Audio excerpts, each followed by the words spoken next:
Welcome to this week's look at the state of the New York City real estate market. This is for the week of December 8th to the 14th. Wow, December is really flying by. We're going to get started right now with a look at the luxury market, which is showing no signs of slowing down.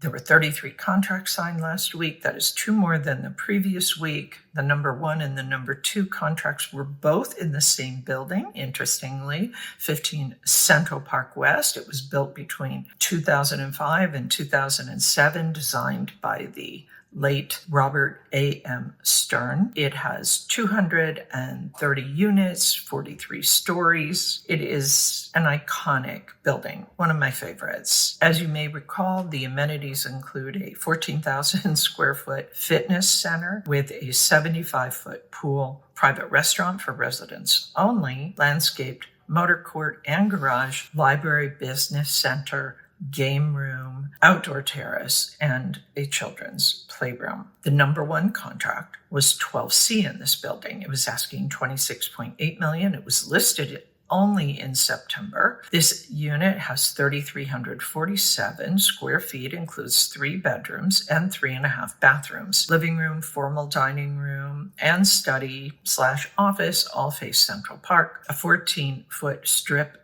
terrace is off the primary bedroom. The number 2 contract was 14B, asking $25 million. It was reduced from $27.5 million when it was listed back in May. This unit has 3,364 square feet, including 4 bedrooms and 3.5 bathrooms. The living room, formal dining room, and primary bedroom, all with 10-foot ceilings, face Central Park. This sale included a studio/guest suite on the 6th floor with 455 square feet and 11-foot ceilings.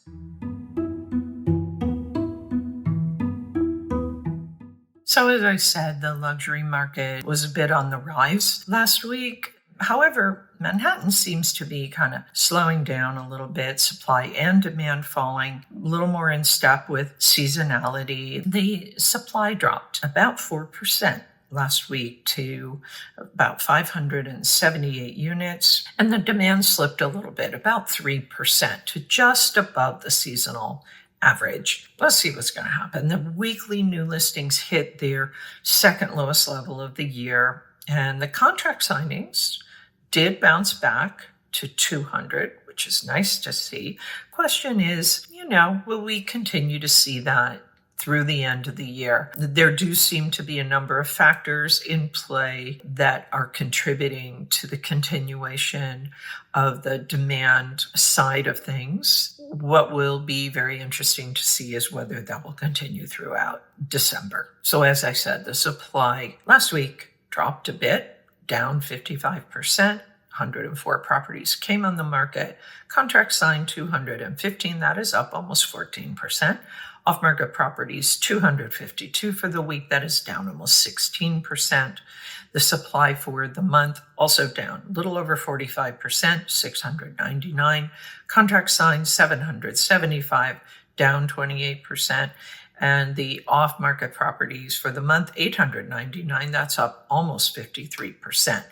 You can take a look at this Market Pulse chart. It is down almost 2% from last month, down a little over 1% from last year, still hovering right around that neutral category. And the Liquidity Pace 775 contracts were signed over the last 30 days. That is down 25% from last month, down a little over 11% from last year. If you have any questions about the Manhattan market in particular, please go ahead and post those below or reach out to me at Sotheby's. We're going to take a look now at Brooklyn. Then I'm going to wrap this up, share some additional information with you.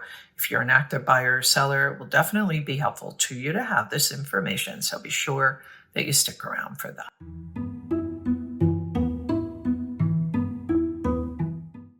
The Brooklyn market continues its sort of seasonal cool down, slow down, whatever you want to call it. The supply declined about 1.5% last week, still about 7% higher than it was this time last year.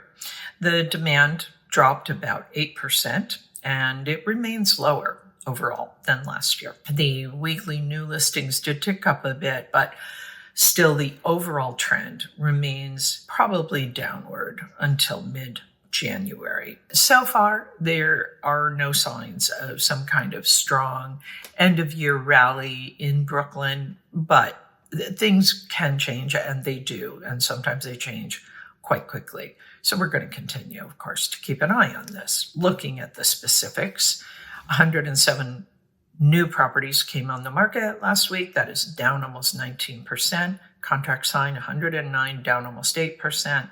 Off market 113, down almost 3%.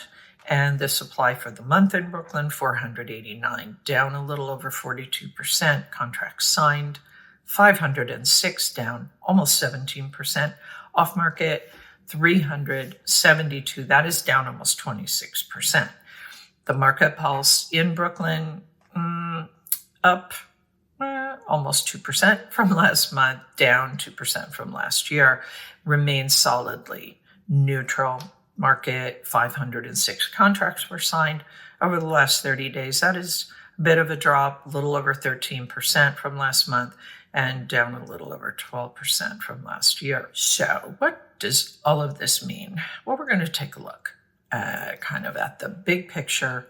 We'll also take a look at mortgage rates, as well as a look at how time impacts valuations. We're going to take a look at the age factor, the impact of age on inventory. As I said, 33 contracts signed in the luxury market. That is up 2 from the previous week. 6 of those were in the trophy category. 25 were condos. 5 were co-ops. 1 was a condop. 2 were townhouses. 17 were uptown. 16 were downtown. The overall supply in Manhattan, 5,768. In Brooklyn, 3,221. Pending sales in Manhattan, 2,969. And in Brooklyn, 1,813. Off-market properties, 3,975. And in Brooklyn, 1,864. Average days on the market in Manhattan, 75. And in Brooklyn, 60. If we look at the mortgage rates, we're still seeing rates kind of in the low 6s for a 30-year fixed. So there's no real news on the mortgage rates, although it would be nice if they continue to drop a bit more. Hard to say if that will happen. There are some other changes going on that might impact the mortgage rates, such as what the feds are doing with rate cuts, but the Fed cut rates don't make the mortgage rates go lower. The mortgage rates are tied to the 10-year Treasury. So let's see what happens as the feds continue to cut or not cut. We don't know. So as promised, here are the charts for this week for both Manhattan and in Brooklyn. These charts address the age of inventory. And so what we're seeing here is that while the median days on the market have edged a little higher, the overall trend is kind of remarkably stable, suggesting that sellers aren't feeling as desperate as perhaps they have in other markets. The trend in 2025 has been overall less volatile and more resilient than we've seen in previous years. There was a sharp spring dip that we saw, and then it was kind of flat. It's been a bit flat, let's call it that. This could well indicate a kind of a healthier foundation for our real estate market. When you compare the Manhattan performance to the Brooklyn performance, Manhattan is definitely closing the gap in terms of inventory freshness. We might well take this as some kind of sign that things will perhaps bode a little better, the ground will feel a little firmer going into next spring. Taking a look at Brooklyn and looking at the Days on market for Brooklyn's active inventory. This picture is tighter than it might seem. The age of listing has remained stable, even slightly better than Manhattan's at different times of the year.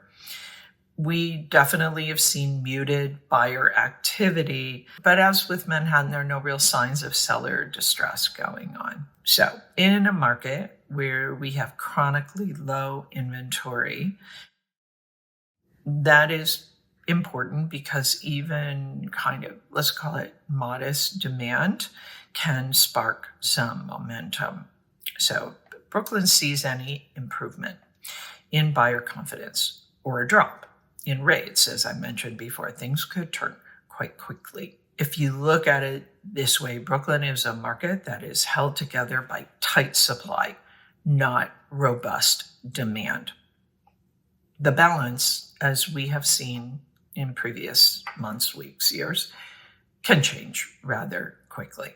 What does all this mean if you are an active buyer or seller in this market? For sellers, the message continues to be your strategy, your asking price, your presentation. These things are critically important. There are buyers in the market. They are taking a long time to decide. They're being very, very cautious. They are looking for value. If you are a serious seller, be sure that you are kind of keeping that in mind. It will help you to be successful.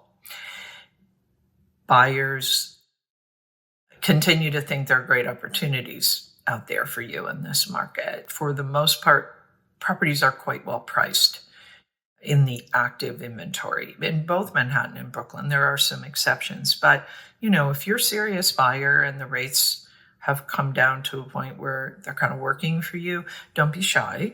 Be sure that you are looking and seeing if there's anything out there for you, and make offers if you see something that you love. Keeping in mind what we know, which is that the price action remains fairly steady. It's going to be the unusual case where you get a kind of a desperate seller.